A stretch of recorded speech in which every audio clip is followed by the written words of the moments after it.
projet auquel je me suis greffée naturellement puisqu'étant en résidence de recherche, en séjour de recherche dans la région. L'idée du projet, c'est donc de créer une émulation littéraire dans la région, de favoriser des échanges qui existent déjà, des échanges artistiques et littéraires entre les écrivains du Congo, du Rwanda et du Burundi.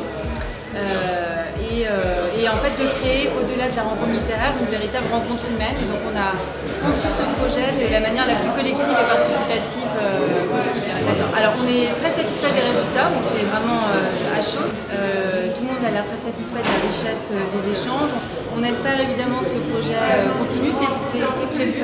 On ne sait pas encore exactement à quelle fréquence, ça sera soit annuel, soit biennal. Ce qui me motivait personnellement, je ne le cacherai pas, c'est mon amour personnel de la littérature dans le monde et mon amour particulier de la littérature de la région des Grands Lacs. Je crois qu'il y a ici, entre Goma, Bujumbura, Kigali, Bukavu, Butembo, qui sont les villes d'où venaient les participants des rencontres, on est à un carrefour de créativité culturelle, linguistique. Les langues se mélangent, le français, le kirundi, le kinyarwanda, le swahili et l'anglais, et ça donne une littérature superbe. On l'a entendu aujourd'hui, on a entendu des textes de Roland Ruggiero, un auteur burundais qui réinvente la langue française comme en l'infusant avec du kirundi. On a entendu des magnifiques textes d'auteurs congolais comme Blaise Dana, Joël Sambi. On a entendu le témoignage d'Élise Rida, qui était écrit à l'origine en Kinyarwanda. On ne peut pas ne pas s'intéresser à la littérature quand on vient ici à Goma. Ce qui est merveilleux, c'est qu'il coïncide aussi avec un intérêt très fort de l'ambassade, d'abord pour la francophonie. Goma est une plaque tournante de la francophonie, est une capitale de la francophonie. C'est pour ça que le gouvernement français a décidé d'y installer un institut français. 2 jours de rencontres littéraires, c'est peu.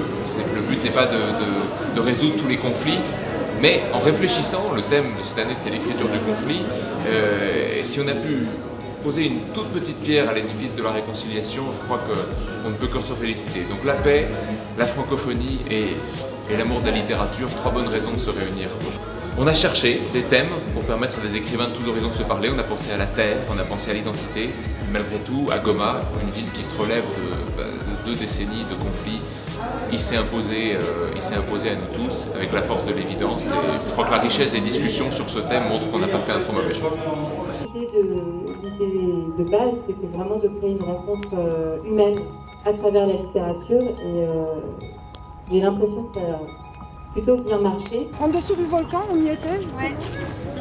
Sous du volcan, il y a beaucoup de gens, et encore des gens, et toujours des gens.